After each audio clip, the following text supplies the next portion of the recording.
দেখো, এই বছর স্বামী বিবেকানন্দ মেরিট কাম স্কলারশিপের আবেদন প্রক্রিয়া চালু হয়ে গেছে এবং এই স্বামী বিবেকানন্দ মেরিট কাম স্কলারশিপের সম্পর্কে আমি বিস্তারিতভাবে আগে ভিডিওতে আলোচনা করেছি। যারা ফ্রেশ বা রিনিউয়াল করবে তোমরা কিন্তু এই ভিডিওটি যদি না দেখে থাকো তাহলে অবশ্যই কিন্তু ভিডিওটি দেখে নাও। আজকে আমি যে বিষয়টি নিয়ে আলোচনা করতে চলেছি সেটা হচ্ছে যে যারা ধরো ইয়ার গ্যাপ ছিল বা ড্রপ আউট, যে সমস্ত ছাত্রছাত্রীরা ধরো মানে ইয়ার গ্যাপ ছিল বা ড্রপ আউট ছিল, তোমরাও কিন্তু এই বছর কিন্তু ফ্রেশ ভাবে কিন্তু অ্যাপ্লিকেশন করতে পারবে, অর্থাৎ স্বামী বিবেকানন্দ মেরিট কাম স্কলারশিপে তোমরা আবেদন করতে পারবে। তবে এই বছর কিন্তু একটু ইয়ারটা বাড়ানো হয়েছে। তবে বলে দিচ্ছি কোন কোন ইয়ারে ড্রপ থাকলে পরে তোমরা কিন্তু ফ্রেশ হবে রিনিউয়াল করতে পারবে সেটা দেখে নাও। 2021, 2022, 2023 এই সমস্ত সালগুলোতে যদি তোমাদের কারণে যদি ড্রপ আউট থাকে সেই সমস্ত ক্যান্ডিডেটরা কিন্তু 2024 সালের ফ্রেশ ভাবে কিন্তু স্বামী বিবেকানন্দ মেরিট কাম স্কলারশিপে আবেদন করতে পারবে। তবে এর পেছনে কিন্তু কতগুলো শর্ত আছে, সেই শর্তগুলো যদি থাকে বা সেই যোগ্যতাগুলো যদি থাকে তাহলে কিন্তু তোমরা এই স্বামী বিবেকানন্দ মেরিট কাম স্কলারশিপে আবেদন করতে পারবে। তাহলে কি কি যোগ্যতা থাকতে হবে বা শর্তগুলো কি কি না, প্রথমত হচ্ছে যে তুমি 2021 সালে হোক বা 2022 সালে হোক বা 2023 সালে হোক, যে বছরে তুমি মাধ্যমিক বা উচ্চ মাধ্যমিক পাস করো না কেন সেই ইয়ারে কিন্তু যে মার্কশিটটা ছিল সেটা কিন্তু 60% তোমার থাকতে হবে।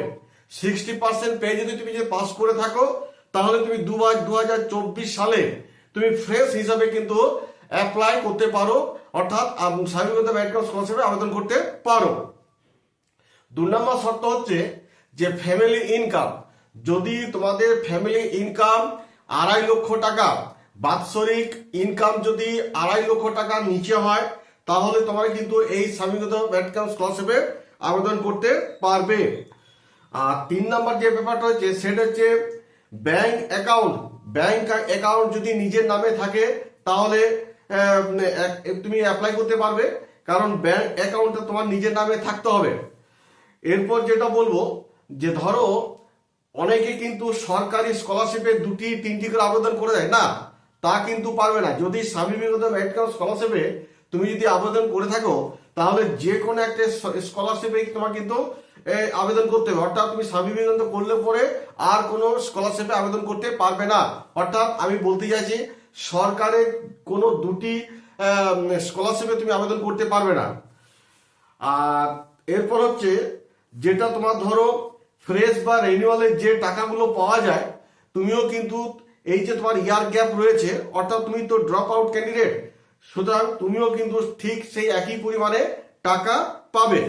তবে একটা কথা বলে রাখি যে যখন তোমরা স্বামী বিবেকানন্দ মেরিট কাম স্কলারশিপে যখন পোর্টালে যাবে সেইখানে কিন্তু যখন রেজিস্ট্রেশন করবে তারপরে কিন্তু তোমাদের একটা সিলেক্ট রিজন থাকবে, মানে কি কারণে তোমার গ্যাপ ছিল ইয়ারটা, তার কতগুলো অপশন দেওয়া থাকবে।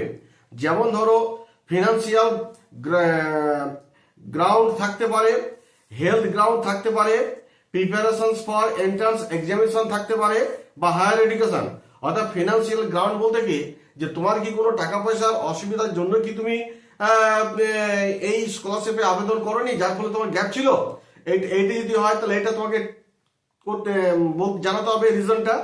যদি হেলথ গ্রাউন্ড থাকে, তোমার যদি শারীরিক যদি কোনো অসুস্থতা, তুমি অসুস্থ বোধ করছিলে বা অসুস্থতা ছিলে, তাহলে সেটাও তোমাকে জানাতে হবে। আর যদি প্রিপারেশন ফর এন্ট্রান্স এক্সামিনেশনের জন্য যদি তুমি যদি পরীক্ষার জন্য যদি প্রস্তুতি নিচ্ছিলে যার ফলে তোমার গ্যাপ ছিল তাহলে এটাও তোমাকে জানাতে হবে। কিংবা হায়ার এডুকেশনের জন্য হয়তো যদি তোমার গ্যাপ ছিল, তুমি হয়তো প্রিপারেশন নিচ্ছিলে, তাহলেও তোমাকে সেটা রিজনটা জানাতে হবে। তাহলে এইখানে যেখানে তুমি রেজিস্ট্রেশন করতে যাবে তারপরে কিন্তু একটা সিলেক্ট রেজিস্ট্রেশন থাকবে, এইখানে কিন্তু তোমাকে কিন্তু সেটা জানাতে হবে যে তোমার কোন কারণের জন্য তোমার ইয়ার গ্যাপ ছিল। এবার ধরো তোমার যে কারণটাই হোক না কেন এইখানে কিন্তু একটা ফর্মের কিন্তু একটা ফরম্যাট থাকবে, সেই ফরম্যাটটাকে কিন্তু কি করতে হবে, ফিল আপ করতে হবে। ফিল আপ করে হেড অফ দ্য ইনস্টিটিউশনের যে প্রধান তাকে কিন্তু সিগনেচার করিয়ে পড়ে এই পোর্টালে কিন্তু আপলোড করে দিতে হবে। তাহলে বোঝা গেল যারা ড্রপ আউট ক্যান্ডিডেট আছো তোমরা কিন্তু 2024 সালে স্বামী বিবেকানন্দ মেরিট কাম স্কলারশিপে আবেদন করতে পারবে।